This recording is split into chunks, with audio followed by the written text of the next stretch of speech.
গাউসে পাক আব্দুল কাদের জিলানী, যে গাউসে পাককে আমার আল্লাহ এত ক্ষমতার অধিকারী করেছেন, গাউসে পাক মরা মানুষ জিন্দা করতে পারতো, বলেন না সুবহানাল্লাহ। গাউসে পাক আব্দুল কাদের জিলানীর বয়স যখন 7 বছর, বাবা আমি আলোচনার মধ্যে ঢুকে গেলাম। গাউসে পাক আব্দুল কাদের জিলানীর বয়স যখন 7 বছর, উম্মুল খায়ের মা ফাতেমা চিন্তা করলেন 7 বছর যেহেতু হয়ে গেছে, সন্তানকে এবার দ্বীনি শিক্ষায় শিক্ষিত করা দরকার, অর্থাৎ মাদ্রাসায় দেওয়া দরকার। গাউসে পাকের আম্মা বাবাকে ডাক দিয়ে বলে, ও আবু সালেহ মুসা জঙ্গি, সন্তানকে নিয়ে যাও মাদ্রাসায়, মাদ্রাসায় যাইয়া সন্তানকে ভর্তি করে দিয়ে আসো, কারণ দ্বীনি শিক্ষার তো দরকার। গাউসে পাকের আব্বা যান গাউসে পাক আব্দুল কাদের জিলানীকে নিয়ে চলে গেলেন মাদ্রাসায়। হুজুরকে যাইয়ে বলতেছেন, হুজুর সন্তানকে রেখে গেলাম, সন্তানকে আপনি 30 পারা কোরআনের হাফেজ বানিয়ে দিবেন। হুজুর বলল, ঠিক আছে, আপনার সন্তানকে রেখে যান, আমি আপনার সন্তানকে দ্বীনি শিক্ষায় শিক্ষিত করব। গাউসে পাক আব্দুল কাদের জিলানী থেকে গেলেন, বাবা চলে আসলেন। হুজুর যখন ছাত্রদেরকে লাইন ধরিয়ে হুজুর বসলো, গাউসে পাকের পালা আসলো, গাউসে পাককে ডাক দিয়ে নেওয়া হলো। ডাক দিয়ে নিয়ে গাউসে পাককে হুজুর পড়ায় আলিফ লাম মিম। কি পড়াইছি? আলিফ লাম মিম। হুজুর পড়াইতেছে আলিফ লাম মিম, গাউসে পাক কয় যালিকাল কিতাবুল লা রাইবা ফি। সুবহানাল্লাহ বলেন না। হুজুর পড়ায় আলিফ লাম মিম, গাউসে পাক বলে যালিকাল কিতাবুল লা রাইবা ফি। হুজুর চিন্তা করলো 7 বছরের বাচ্চা, কোরআন শরীফ তো কোনোদিন হাত দিয়েও ধরে নাই। 7 বছরের বাচ্চা কোরআন শরীফ কোনোদিন হাত দিয়ে ধরে নাই, পড়াইলাম আলিফ লাম মিম যালিকাল কিতাবুল লা রাইবা ফি, কেমনে বলে? হুজুরের মাথার মধ্যে বাড়ি পড়ছে কি পড়ছে না? হুজুরের মাথা নষ্ট। বাবার কাছে খবর পাঠাইলেন, আবু সালেহ মুসা জঙ্গি রে, ও আবু সালেহ তুমি তাড়াতাড়ি আসো। হযরত আবু সালেহ মুসা জঙ্গি চিন্তা করলেন, না জানি আমার সন্তান কি করছে, হুজুর তাড়াতাড়ি তলব করছে। দৌড়ে গেলেন মাদ্রাসায়, যাইয়া বলে, হুজুর কিসের জন্য জরুরি তলব করছেন? হুজুর ডাক দিয়ে বলে, তোমার সন্তানকে পড়ে আলিফ লাম মিম। তোমার সন্তান বলে যালিকাল কিতাবুল লা রাইবা ফি। গাউসে পাকের আব্বা বলে, এ আব্দুল কাদের, তোমাকে হুজুর পড়ায় একটা, তুমি পড়ো আরেকটা। গাউসে পাক আব্দুল কাদের জিলানী ডাক দিয়ে বলে, আব্বা, ও আব্বা, হুজুর আমারে যেগুলা পড়াইব এইগুলা আমি গাউসে পাক আগে থেকেই জানি, বলেন না সুবহানাল্লাহ। হাই বড় পীর আব্দুল কাদের জিলানীর জিলানী, তোমারি নামের গুণে আগুন হইয়া যায় পানি। ওরে জিলানীতে জন্ম তোমার, তরিকা হয় কাদরিয়া। আবু সালেহ মুসা জঙ্গি তোমারি হলেন পিতা। উম্মুল খায়ের মা ফাতেমা, উম্মুল খায়ের মা ফাতেমা তোমার গর্ভধারণী, তোমারি নামের গুণে আগুন হইয়া যায় পানি।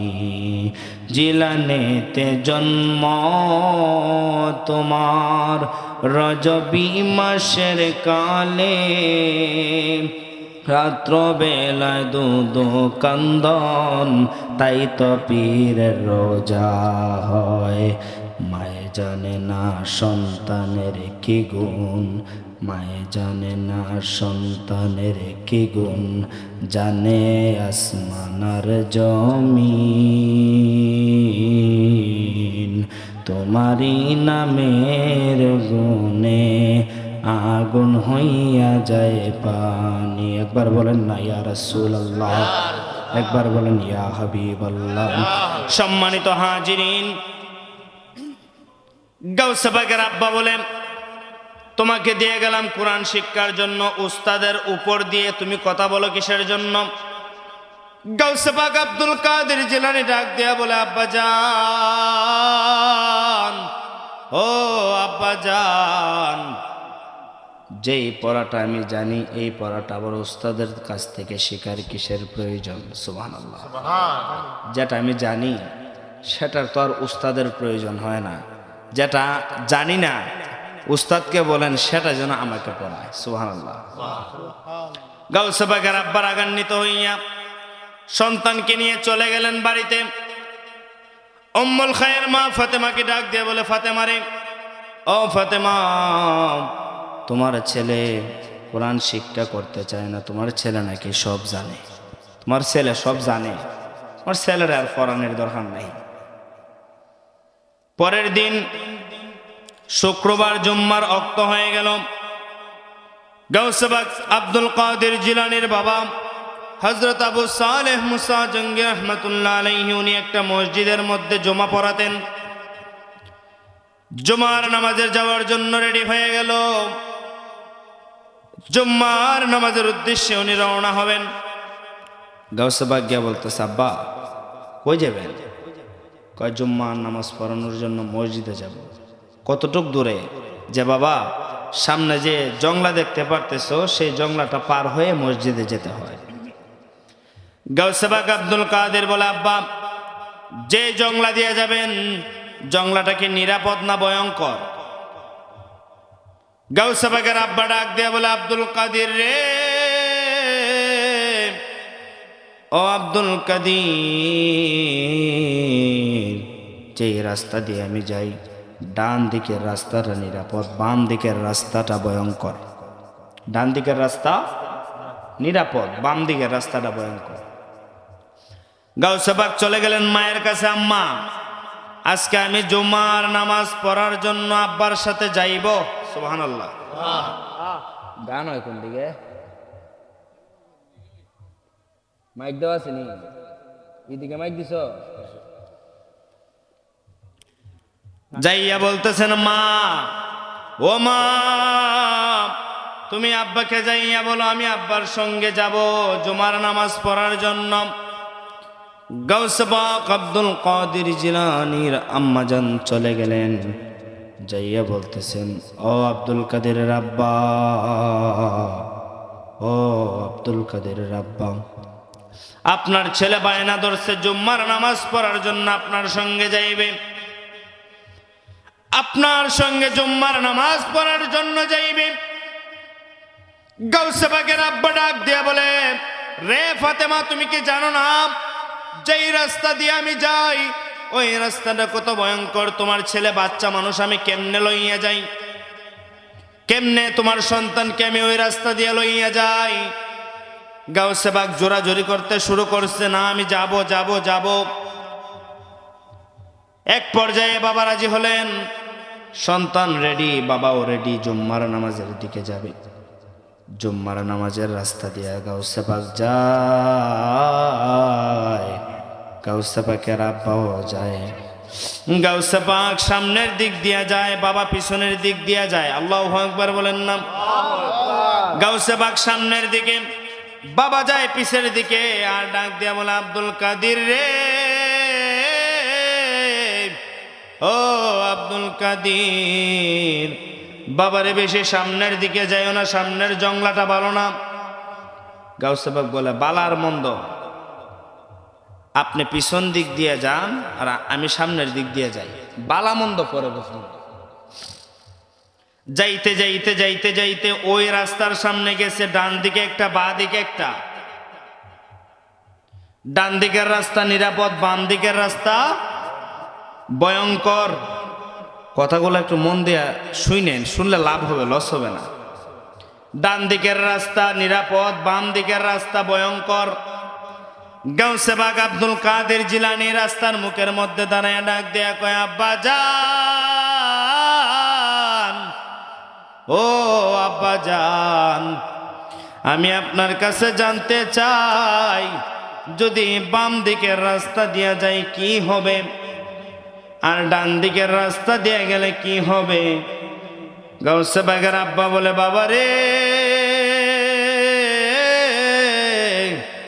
ও বাবা, ডান দিকের রাস্তা দিয়ে গেলে আমরা সুন্দর করে মসজিদের মধ্যে পৌঁছায়া যাব, আর বাম দিকের রাস্তা দিয়ে গেলে একটা বাঘ সামনের মধ্যে পাইবা। বলেন না সুবহানাল্লাহ। বাম দিকে গেলে একটা বাঘ আছে, আর এই রাস্তা দিয়ে কেউ যাতায়াত করে না, কারণ বাঘটা অনেক হিংস্র, তো মানুষ পাইলে মানুষ খায়া ফেলে।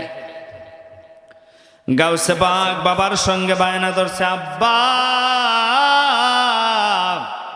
ও আব্বা, তাহলে তো আজকে ডান দিকের রাস্তা দিয়া যাইতাম না, চলেন আমরা বাপ ছেলে বাম দিকের রাস্তা দিয়া যাই। বলেন না সুবহানাল্লাহ। রহমান রহিম নাম তোমার আল্লাহ,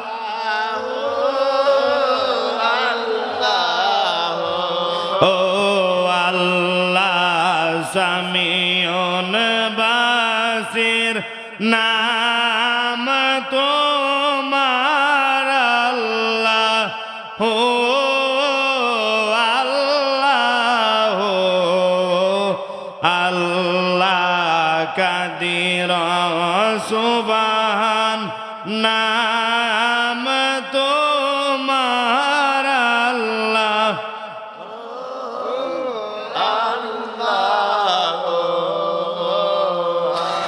মাবুদ তুমি যারে কর গো দয়া, নিজ গুণ দিয়া রে আল্লাহ, নিজ গুণ দিয়া তারে নি কেউ মারতে গোফারে আল্লাহ, তারে নি কেউ রে হাজার বাদী হইয়া আল্লাহ, আল্লাহ, ও আল্লাহ, হান্নান মান্নান না আম তোমার আল্লাহ,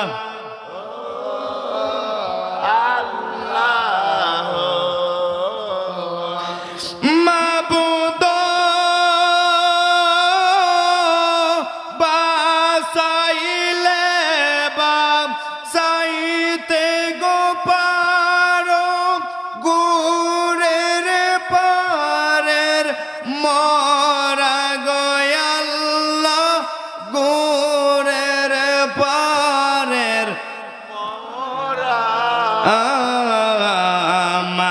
মারিলে মারিতে ফারয়াল্লাহ, মারিলে মারিতে ফার শুকনা গঙ্গের মরা গয়া আমার আল্লাহ, হো আল্লাহ, লাহান্নানো মান্নান নাম তোমার আল্লাহ, ও আল্লাহ, লা ইলাহা ইল্লাল্লাহ মুহাম্মাদুর রাসূলুল্লাহ সাল্লাল্লাহু আলাইহি ওয়াসাল্লাম। কোন জায়গায় ছিলাম আমরা? কোন জায়গায় ছিলাম? রাস্তায়। বাবা বলে ডান দিকে, ছেলে বলে আব্দুল কাদের জিলানী বলে আব্বা চলেন না আজকে বাম দিকের রাস্তা দিয়া যাইয়া দেখি কি ঘটে। আবু সালে মুসা জঙ্গি ডাক দিয়া বলে কাদির রে, ও আব্দুল কাদির, আমার জন্য চিন্তা নাই, তবে তোমার জন্য আমার ভয় হয়। ওই জঙ্গলার মধ্যে যে বাঘটা থাকে রে কাদির, ওই বাঘটা আজকে 6 মাসের উপবাস। কয় মাসে? 6 মাসের উপবাস। ওই বাঘটা দূর থেকে তালাশ করে যদি কোনো মানুষের সন্ধান পায় সে মানুষটারে খাইব। গাউসে বাঘ বলে আব্বা আপনি কি ভয় পান? সুবহানাল্লাহ বলেন। 7 বছরের সন্তান বাবারে জিজ্ঞেস করে বাবা আপনি কি ভয় পান? হযরত আবু সালেহ মুসা জঙ্গি বলে বাবারে ভয় পাই না, কিন্তু আবার একটু একটু ভয় লাগে। গাউসে বাঘ ডাক দিয়ে বলে আব্বা জান, ও আব্বা জান, ভয়ের কোনো কারণ নাই, আপনি আমার পিছন দিক দিয়ে আসেন, আমি গাউসে বাঘ আপনার সামনের দিকে যাই। বাবা আপনার যখন ভয় করে তাহলে আপনি কাজ করেন, আপনি মানে আমার কাছ থেকে 10 হাত বা 20 হাত দূর থাকেন, কারণ বাঘে যখন খাইব তখন সর্বপ্রথম মানে আমারই খাইব। যদি দেখেন যে মানে আমি আব্দুল কাদেরে খাইয়া ফেলছে তো আপনি চলে যায়। সুবহানাল্লাহ।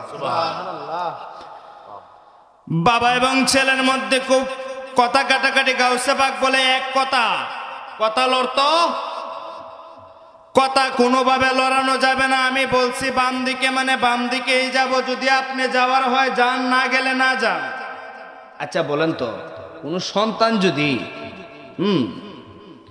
কোনো দিক দিয়ে যায় তাহলে বাবা কি পারে তারা ফালাইতে? সন্তান যত খারাপই হোক, সন্তান যদি যায় বাবাও পিছন দিক দিয়ে দৌড়ায়। গাউসে বাঘ আব্দুল কাদের জিলানী সামনের দিকে যায়, বাবাও পিছনের দিকে যায় আর ডাকে আব্দুল কাদের রে,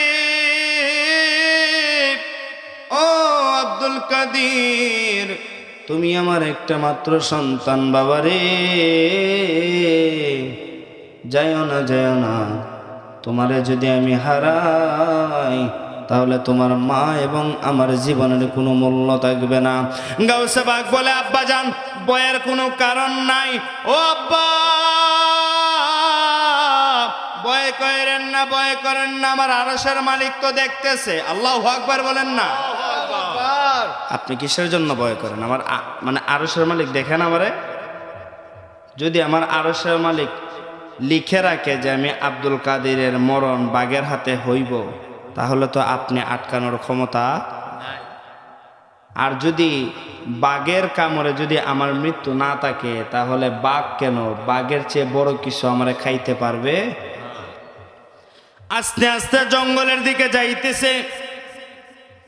বাঘিনী দূর থেকে বইসা রইছে। বৃদ্ধ বাঘিনী 6 মাস যাবৎ কোনো কিছু খায় না। বাঘিনী রাস্তার দিকে নজর দিয়ে বইসা রইছে। হঠাৎ করে তাকাইয়া দেখে গুটি গুটি পায়ে একটা সন্তান, একটা ছেলে মানুষ আসতেছে। বলেন না সুবহানাল্লাহ। আস্তে আস্তে সামনের দিকে একটা ছেলে আসতেছে। বাঘিনী বলে পাইছি, অনেকদিন পর খাবারের ব্যবস্থা হইছে। কি হইছে? খাবারের ব্যবস্থা হইছে। যত তাফালিং হোক আর যত কষ্টই হোক তারে আজকে আমি খাবোই খাবো। বলেন না সুবহানাল্লাহ। গাউসে বাঘ আব্দুল কাদের জিলানী সামনের দিকে 2 পা যায়, বাঘিনী সামনের দিকে 2 পা মানে সামনের দিকে আসে। গাউসে বাঘ যায়, বাঘিনী আসে, গাউসে বাঘ যায়, বাঘিনী আসে। বাবা পিছন দিকে কান্না করে আব্দুল কাদের রে, ও আব্দুল কাদের, তুমি আমার বাবা লক্ষ্মী না, এখনো সময় আছে, পিছনের দিকে আসো, পিছনের দিকে আসো। গাউসে বাঘ ডাক দেয়া বলে আব্বা গো, ও আব্বা, বয়ের কোনো কারণ নাই, ওই জংলার বাগিনী আমারে খাবে না। বয়ের কোনো কারণ নাই আব্বা, জংলার বাগিনী আমারে খাইবে না। আচ্ছা বলেন তো, সুরে কি ফিরের কে চিনে? উত্তর দিন, সুরে ফিরের কে চিনে? চিনে না। সুর দেখবেন সুরের উদ্দেশ্যে যাইব। পীর সাহেবের পহরের মোবাইল সুরের যদি কোন রকম সিস্টেমের ভিতরে ফইরা জাগা টান্দা লয়ে যাবে, সোয়াব আর গুনাহ পরে বুঝবো না, ঠিক না? যেটা জন্মগত পেশা এটা তো সারণ যেত না, সারণ যাব সারণ যেত না। যেটা আমার জন্মগত অভ্যাস এটা আমার পালন করতে হইব। মরলে পরে তো মানে আল্লাহ আমার দুজক দিব এটা জানিও, কিন্তু হন ওই যে মনে করেন চুরি করে অভ্যাস, টেকা দেখলে বা মোবাইল দেখলে তো হাতে চুল চুরি করে, যে এটা যদি না নেই শান্তি লাগতো না, হয় পীর সাহেবের মোবাইল, না হয় হুজুরের মোবাইল, সমস্যা নাই, নিয়ে যায় আগে। কারণ এরকম একটা ঘটনা গতকালকে আমি বললাম, মানে মাহফিল করছিলাম তো, তাবারক বন্টন করার সময় মানে মোনাজাতের সময় বলছি আমরা যে আপনারা মোনাজাতে দিয়েন না, কারণ মোনাজাতের সময় যদি আপনারা তাবারক দেন তখন মানুষের মনোযোগটা নষ্ট হয়ে যায়, ঠিক না? সবার মানে নজর যায় তাবারকের দিকে। তা আপনারা কাজ করেন, প্রত্যেকেই মানে বইসেন, দোয়ার পরে আপনারা আমরা তাবারক দিয়ে দিব। এখন দেখা গেছে মাহফিল কমিটির পক্ষ থেকে অর্ধেক মোনাজাত অবস্থার মধ্যেই এরা তাবারক দেওয়া শুরু করছে। এখন চক্ষু বন্ধ হলে তো মোনাজাত করতেছি, মানে এরা যে তাবারক দেয় তো আমি দেখছি না। যদি দেখতাম তাহলে মোনাজাতটা মানে সামনে একটু লম্বা করে পড়তাম, দিয়ে শেষ দিলাম। এখন দেখা যায় মোনাজাত শেষ, মানে অর্ধেক তাবারক দিছে আর অর্ধেক দিছে না। এখন স্টেজের মধ্যে বৈশা রয়েছে, এমন একটা ধাক্কা ধাক্কি লাগছে, ধাক্কা ধাক্কি বলার বাহিরে। ধাক্কা ধাক্কির মধ্যে ওই মানে মোবাইলটা ছিল আমার হাঁটুর উপরে, মানে মোবাইলে অলরেডি তাপ একটা মেরে দিছে। বইছি যে আমি মোবাইলের মধ্যে অলরেডি তাপ একটা মেরে দিছে, পরে মানে নিতে পারছে না, নিচে পড়ে গেছে। আচ্ছা সে কি জানে না বলে খাইলকে পড়ে তোর শরীর থেকে সাবের সেলাইছে, জানে না? বা কিছুক্ষণ মানে এতক্ষণ সময় আমি বয়ান করছি, শুনছে না? সুরত তো শুনছে, হুজুরের মোবাইলটা কেমনে নেই হের পথ হইল, যদি নিতে পারে তা ওই লাভ, ঠিক না? গাউসে পাক আব্দুল কাদের জিলানী বলে, আব্বা চিন্তার কারণ নাই, বাগিনী আমারে খাবে না। গাউসে পাকের আব্বা বলে, বাগিনী তোমারে ছাড়তো না রে বাবা, যাইও না। আস্তে আস্তে বাগিনী সামনের দিকে আসে, গাউসে পাকে সামনের দিকে যায়। এক পর্যায়ে বাগিনী আর গাউসে পাক মুখামুখি, বলেন না সুবহানাল্লাহ। গাউসে পাক আর বাগিনী মুখামুখি, বাগিনী সৌরভ ধরছে গাউসে পাকরে খাইব। কি করব?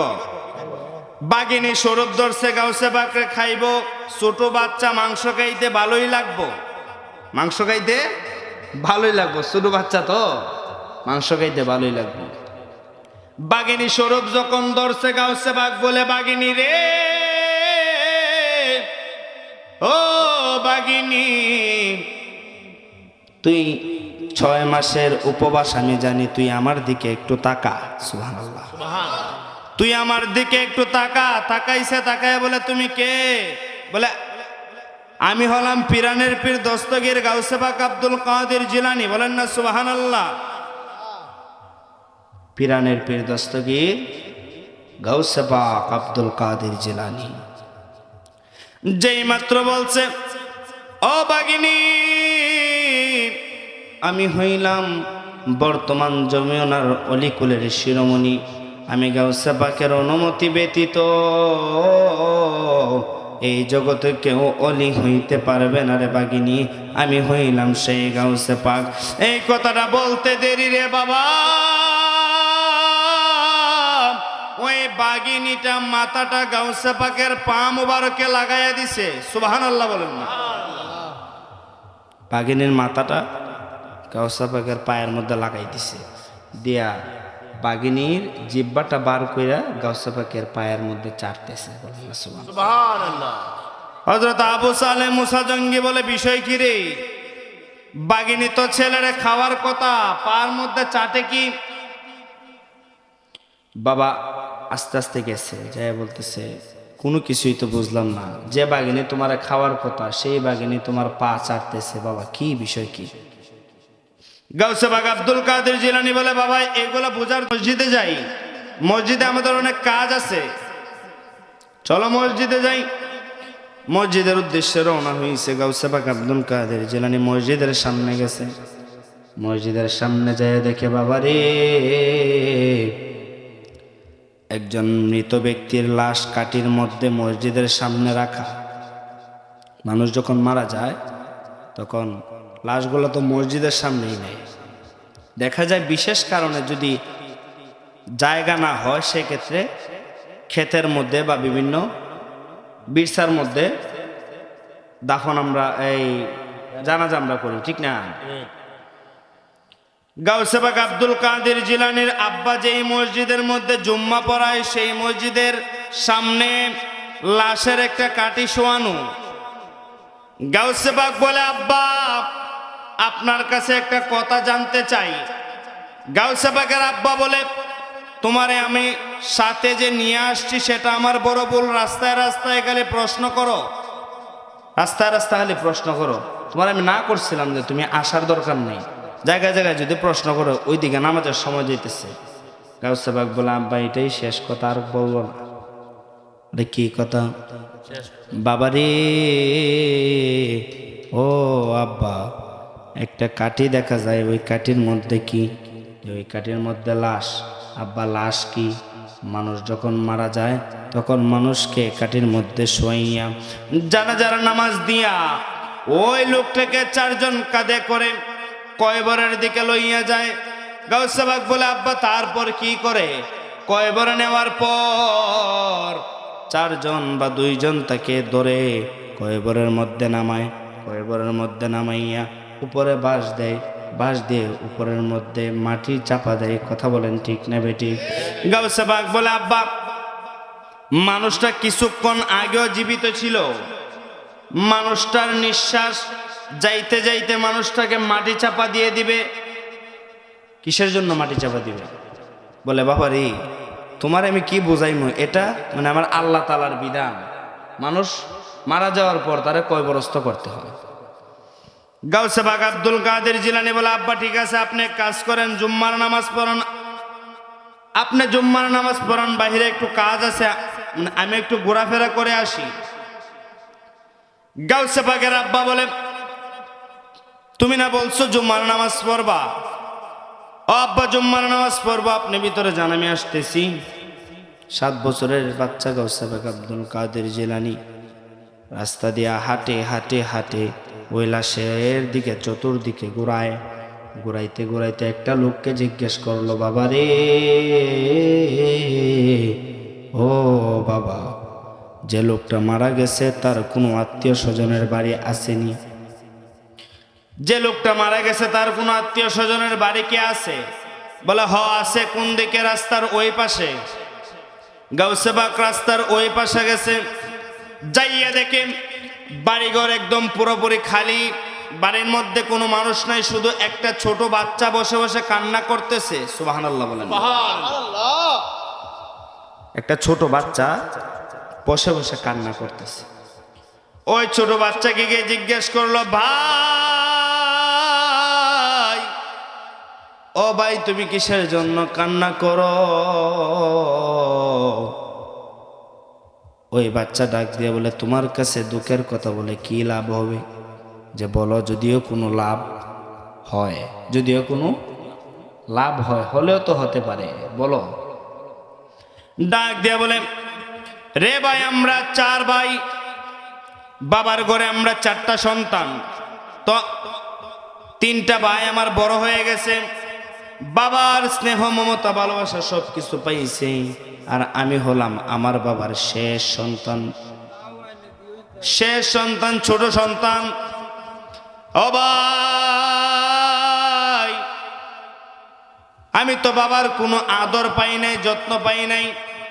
তুমি তাকায় দেখো, ওই বড় মসজিদের মধ্যে একটা কাঠির মধ্যে আমার বাবারে শোয়া রাখছে। বাইরে এত কম বয়সে বাবারে হারাইলাম, বাবার কোনো মায়া মহব্বত পাই নাই, সেই জন্য আমি কাঁদি। গাউসে পাক ডাক দিয়া বলে, ও ভাই, যদি তোমার বাবা জীবিত হয় তুমি খুশি হইবানি? বলেন না সুবহানাল্লাহ। আল্লাহুম্মা সাল্লি আলা সাইয়্যিদিনা মাওলানা মুহাম্মাদ ওয়া আলা আলি সাইয়্যিদিনা মাওলানা মুহাম্মাদ আল্লাহুম্মা সাল্লি। মহব্বত পড়েন, মদিনাওয়ালা নবী দেখে।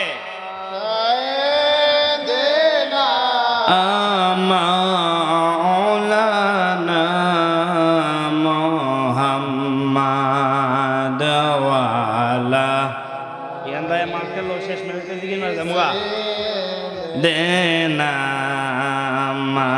মাওলানা কোদাল দিয়া গর বানাবে,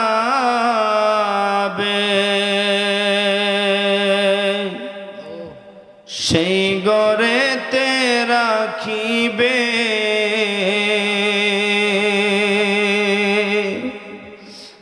লাগিবে না আলো বাতাস, থাকিবে না বিছানা। ওই কবরে আল্লাহর নবী একবার যদি আসে রে, জান্নাতের বাতাস সেই ঘরে লাগিবে। আল্লাহুম্মা সাল্লি আলা সাইয়্যিদিনা মাওলানা মুহাম্মাদ ওয়া আলা আলি সাইয়্যিদিনা মাওলানা। সম্মানিত হাজিরিন,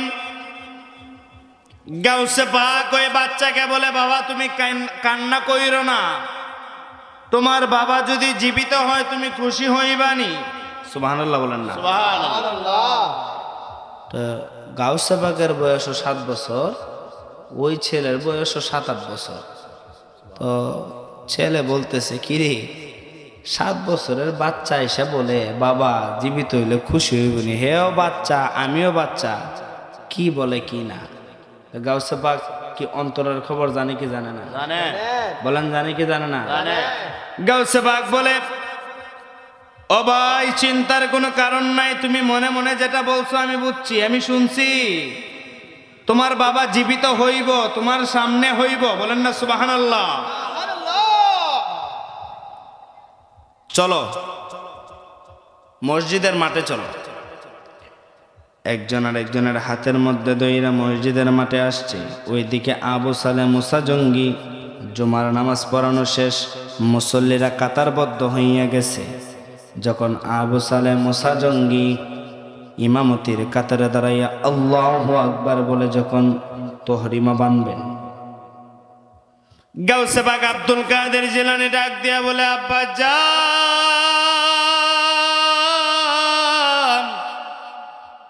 ও আব্বা জান, আমি আব্দুল কাদের আরেকটা কথা বলতে চাই। বাবা বলে, রাস্তা থেকে এই পর্যন্ত না হইল 20টা প্রশ্ন করছ, এখন লোকের জানাজা করব, এখনো তোর কথা বাবারে পরে শুনবো না? আব্বা পরে শুনলে হইতো না, এখনই শোনা লাগবো। আচ্ছা বল, কি বলবি বল, তাড়াতাড়ি বল, জানাজার সময় যাইতেছে। গাউসে পাক আব্দুল কাদের জিলানী ডাক দিয়া বলে, আব্বা তুমি ওই সন্তানটার দিকে তাকায় দেখো, সন্তানটা কিভাবে কান্না করতেছে। বলে, হ তার বাবা মরছে, সে তো কান্না করবে। আব্বা ওই সন্তানটা ছোট, বাবার কোনো মহাব্বত সে পায় নাই। তো এখন আমি গাউসে পাক চাই সে বাবার মহাব্বতটা পাক। বলেন না সুবহানাল্লাহ। সুবহানাল্লাহ। সে বাবার মহাব্বতটা পাইতো। তো গাউসে পাকের আব্বা বলে, বাবার মহব্বত পাই তো, মহব্বত কই থেকে দিবি, বাপ তো গেছে গা মইরা, তো মহব্বত তুই কেমনে দিবি? গাউসে পাক আব্দুল কাদের জিলানী বলে, ও আব্বাজান, আপনার কাছে কি ক্ষমতা নাই মরা মানুষ জিন্দা করবার? আপনি কি পারেন না ওই মৃত মানুষকে জীবিত করতে? গাউসে পাকের আব্বা বলে, এইটা কিভাবে সম্ভব? এটা তো অসম্ভব, সম্ভব না, এটা কোনোভাবেই সম্ভব না। মানুষ মৃত্যু হয়ে গেছে, সেই মানুষটার রূহ মানে আজরাইলে নিয়ে গেছে, তাহলে এই লোককে জীবিত করব কিভাবে? গাউসে পাক বলে, আব্বা জান,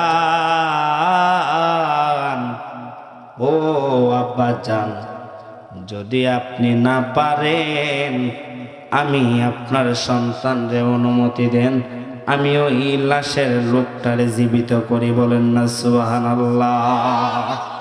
নারায়ে তাকবীর, নারায়ে রিসালাত, নারায়ে গাউসিয়া।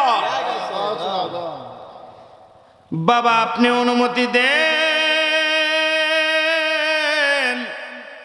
মরা মানুষরে আমি জিন্দা করে। বাবা কয়, বলস কি?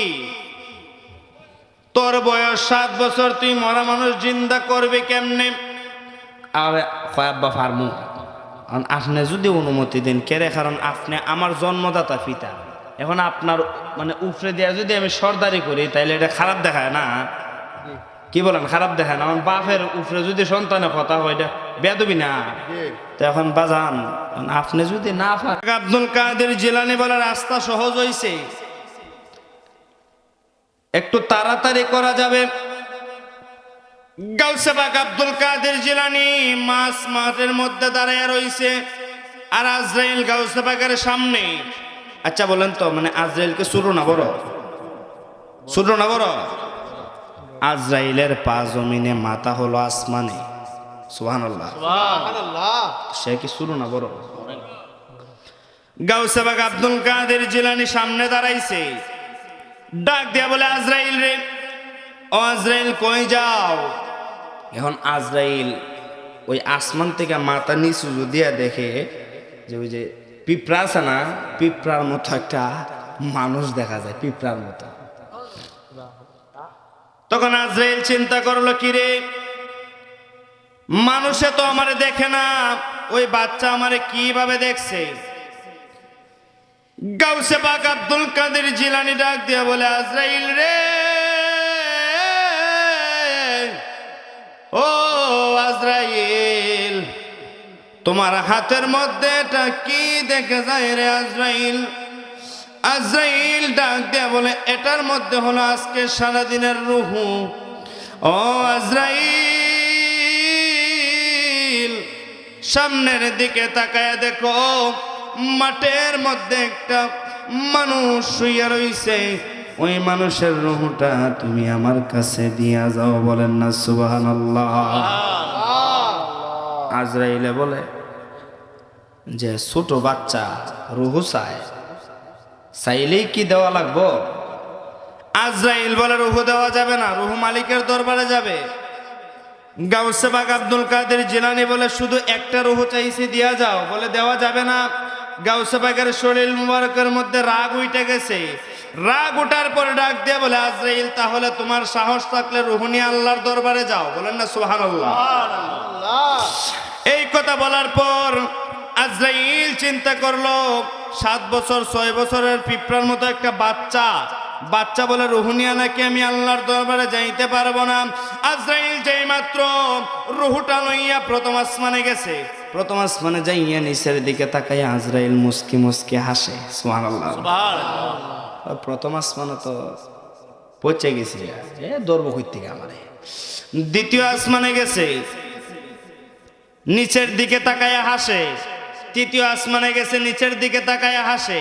চতুর্থ, পঞ্চম, ষষ্ঠ, সপ্তম, শেষ আসমান।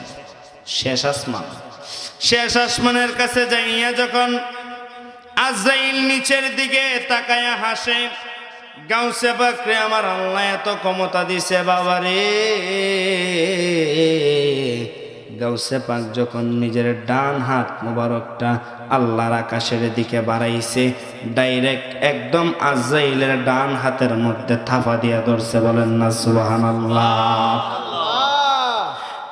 আজরাইলের ডান হাতের মধ্যে ধরে একটা টান দিছে, 7 আসমান হইতে ডাইরেক্ট জমিনে, সুবহানাল্লাহ।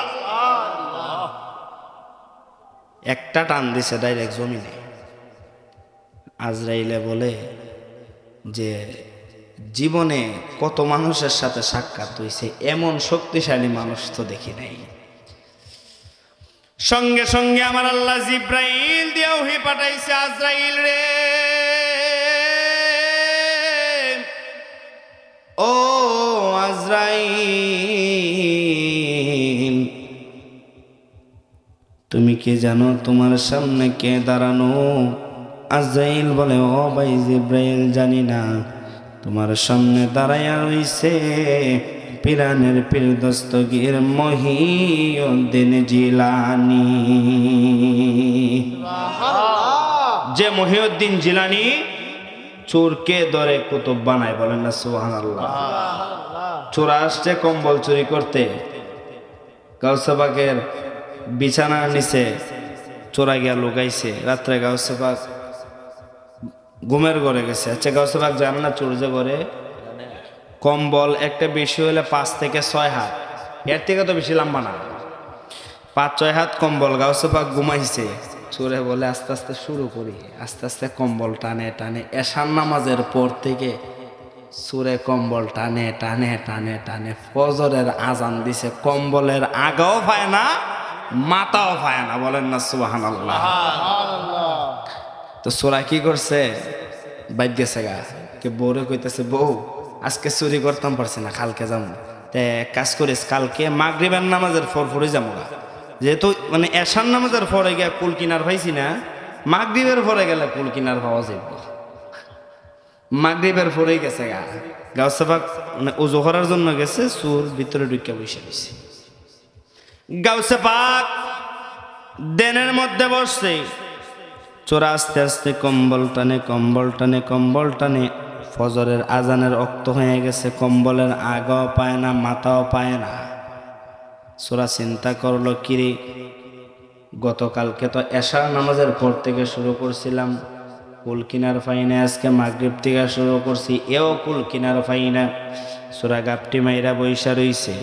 রাত্রে 12 জন শহর কুতুব আইসা গাউসে পাকের দরজার মধ্যে টোকা দিছে। গাউসে পাক দরজা খুললেন, কি চাও?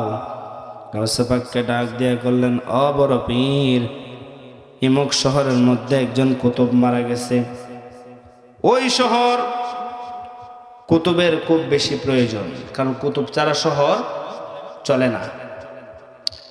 গাউসে পাক বলে, মধ্যরাত্রে যখন তোমরা আসছো, তোমাদেরকে আমি কুতুব কই থেকে দিব? কুতুব তো আর চাইলেই বানানো যায় না, মানুষ তো লাগবে। মধ্যরাত্রে কই থেকে দিব? ওই 12 জন বলে, গাউসে পাক এই কথা বললে চলবে না, কুতুব লাগবে, কুতুব লাগবে। গাউসে পাক বলে, এক কাজ কর, আমার বিছানার নিচে হাত দিয়া দেখ, একটা লোক আছে, টাইন্না বাইর কর। সুবহানাল্লাহ। এখন বিছানার নিচে যখন হাত ঢুকাইছে, বিছানার নিচে কে কে? চোর। চোরে বলে, মারছেরি, আজকে ধরা খাইছি। ওরে চোরে বৈশা রইছে, চোরের পায়ে ধরে টানে, চোর বিছানার পালার মধ্যে ধরে কয়ে, গাউসে পাক এইবারের মতো মাফ করেন আব্দুল কাদির, আর জীবনে চুরি করতাম না, শেষবারের মতো মাফ করেন। আর 12 জনের পায়ের মধ্যে ধইরা টানে দাঁড় করাইছে। কষ্ট হইতেছে বাবা? শেষ দিয়ে দিব, শেষ দিয়ে একটু সময়। গাউসে পাক দাঁড় করাইছে, দাঁড় করাই বলে, নেও তোমরা শহর কুতুব দিছি। হে মনে করছে কি জানেন, শহর কুতুব মানে মনে হয় এটারে জেলখানাত নিয়া মনে হয় ইচ্ছা মতো ফিটবো। হয় গাউসে পাক, জীবনের ভুল করছি, জীবনে আর চুরি করতাম না, জীবনে আর চুরি করব না, আপনি এই শাস্তি আমারে দিয়েন না। কয় তোরে শাস্তি দেই না, তোরে ওই শহরের আমি কত বানাইয়া দিছি। নারায় তাকবীর, নারায় রিসালাত, ইয়া গাউসে শরীফ পীর সাহেব কেবলা। আচ্ছা বলেন তো, এখন চোরে কি কুতুবের অর্থ জানে? চোরা ডাক দেয়া বলে, ও গাউসে পাক আব্দুল কাদের জিলানী, আপনি বলতেছেন কুতুব, কুতুব অর্থ কি? বলে একটা শহর, একটা রাষ্ট্র তুমি চালাইবা। ওই চোর ডাক দেয়া বলে, আব্দুল কাদের ও জীবনে একদিন মক্তবে গেছি না, আলিফ বা তা সাফারি না, কোরআন জীবনে হাতের মধ্যে লইয়া দেখছি না, জীবনে কোনো বালা আমল করি নাই, কেমনে কুতুব বানাইছেন? গাউসে পাক আব্দুল কাদের জিলানী বলে, তোর কি এলেমের প্রয়োজন? যে হ, এলেম ছাড়া আমি কুতুব হইব কেমনে? গাউসে পাক আব্দুল কাদের জিলানী ডাক দিয়া বলে, তোর চক্ষুটা বন্ধ কর। আল্লাহু আকবার বলেন। যখন চক্ষুটা বন্ধ করছে, গাউসে পাক বলে, এক কাজ কর, চক্ষু বন্ধ কইরা তুই খেয়ালের জগতে তুই তোর বাড়িতে যা। কই যা? যেমন আমি এখানে বসা, চক্ষু বন্ধ করে মানে আমি কালিকাপুর যাব, তো এটা তো সহজ না, সহজ রাস্তা তো, কারণ রাস্তা তো আমার মুখস্থ, আমি চোখ বন্ধ করলে অনুভবে যাইতে পারি। বলে তুই তোর বাড়ির দিকে যা। চক্ষুটা বন্ধ করছে চূড়ায়। কিছুক্ষণ পর গাউসে পাক আব্দুল কাদের জিলানী ডাক দিয়া বলে, রে চূড়া, তুই কোন জায়গায় বর্তমানে আসত? কয় আমি আসি বর্তমানে প্রথম আসমানে। সুবহানাল্লাহ বলেন না। কয় তোরে বলছি বাড়ি যাইতে, তুই প্রথম আসমানে কি করস? সুবহানাল্লাহ বলেন না। আরে তুই প্রথম আসমানে কি করস? কয় হুজুর মনে ভুলে চলে আসছি। কয় তুই যা বাড়ির দিকে। কিছুক্ষণ পর জিজ্ঞেস করে, এই তুই কই আসত? কয় হুজুর আমি দ্বিতীয় আসমানে। আল্লাহু আকবার বলেন। কিছুক্ষণ পর জিজ্ঞেস করে কই? কয় তৃতীয় নাম্বার আসমানে। তারপরে জিজ্ঞেস করে কই? কয় চতুর্থ, পঞ্চম, ষষ্ঠম, শেষ পর্যন্ত গাউসে পাক ডাক দিয়া বলে, চোরা রে, বর্তমানে তুই কোন জায়গায় আসত? চোরায় ডাক দিয়া বলে, গাউসে পাক, বর্তমানে আমি আছি আল্লাহর আরশে আজিমে। নারাই তাকবীর, আল্লাহু আকবার, নারাই সালাত, ইয়া রাসূলুল্লাহ, নবী উইলি যেখানে, আমরা সেখানে। হযরত মাওলানা শরীফ পীর সাহেব, নারায় নারাই তাকবীর। আল্লাহু আকবার। তো বলে তুই এখন কই? কয় আমি আল্লাহর মানে আরশে আজিমে। তাহলে আচ্ছা, আস্তে আস্তে নিচের দিকে আয়। নিচের দিকে আসছে, নিচের দিকে আইসা যখন চোরাকে বলল তুই চোখ কইলা, তাকে দেখে গাউসে পাকের সামনে দাঁড়াইয়া রইছে। বলেন না সুবহানাল্লাহ। গাউসে পাক বলে, তাইলে তোর কি আর শিক্ষার কোনো প্রয়োজন আছে? যে না, দাদা তুই আজকে থেকে শহর কুতুব, তোর অধীনে 70,000 আল্লাহর অলি কাজ করবে। বলেন না সুবহানাল্লাহ। 70,000 আল্লাহর অলির লিডার তোরে আমি বানিয়ে দিছি। বলেন না সুবহানাল্লাহ। আল্লাহ, সেই দিকে যাই না। গাউসে পাক আব্দুল কাদের জিলানী বলে, আব্বা তাহলে আপনি যখন পারতেন না, আপনি সরেন, আমি জিন্দা করি। ওই লোকটার দ্বারে যাইয়া কাফনের কাপড়টা মুখ থেকে সরাইয়া ডাক দিয়া বলে, বাবা রে, ও বাবা, তুমি একটু সময় অপেক্ষা করো, তোমাকে আমি আবার জীবন দান করব। বলেন না সুবহানাল্লাহ। মানুষ হাসে, 7 বছরের বাচ্চা কি কয়? যখন আজরাইলের পা ধরে নিচে পালাইছে, আজরাইল বলে, যত শক্তি আমার ছিল সব শক্তি শেষ হয়ে গেছে। সপ্তম আসমান থেকে মাটিতে পড়ছে। এটা কি মানে ধীরে পড়ছে না খুব বেশি জুলুম হয়ে গেছে গা? একবারে পুরা জুলুম, যত শক্তি পারছে সেকেন্ডের ভিতরে সপ্তম আসমান থেকে জমিনে। জিব্রাইল দিয়ে আমার আল্লাহ হয়ে পাঠাইছে, জিব্রাইল রে, ও জিব্রাইল, তুমি যাইয়া আজরাইল রে বলো আমার বন্ধু যা চায় আমার বন্ধুরে যেন তা দিয়া দেয়, বলেন না সুবহানাল্লাহ। আল্লাহ জিব্রাইল তখন আজরাইল বলতেছে গাউসে পাক ক্ষমা করে দিবেন, বলেন আপনার কি চাই। যে তোরে সর্বপ্রথম বলছিলাম যে ওই লোকের রুহটা দিলে শেষ, তো ওই লোকের রুহ যখন কষ্ট করা লাগছে আমার, তোরে যখন সপ্তম আসমান থেকে টাইনা নিচে নামানো লাগছে, তে আজকে দিনের বীরতে যতলা রুহু কবজ করছ সবগুলা রুহু আজকে দিয়া যাওয়ার লাগবে, বলেন না সুবহানাল্লাহ। হযরত আজরাইল বলে কেমনে দিব, রুহুগুলা তো আমার আল্লাহর কাছে নিয়ে যাইতে হবে। আমার আল্লাহ ডাক দিয়া বলে আজরাইল, ও আজরাইল, সর্বপ্রথম বন্ধু আমার একটা রুহু চাইছে, দেশ নাই, এখন বলতেছে আজকে দিনের রুহু দেওয়ার জন্য রে। যদি আমার বন্ধুর আর একটু রাগ উঠাস তাহলে বলবে এই বছরের ভিতরে যতলা মরছে সব তার রুহু দেওয়ার জন্য, বলেন না সুবহানাল্লাহ সুবহানাল্লাহ।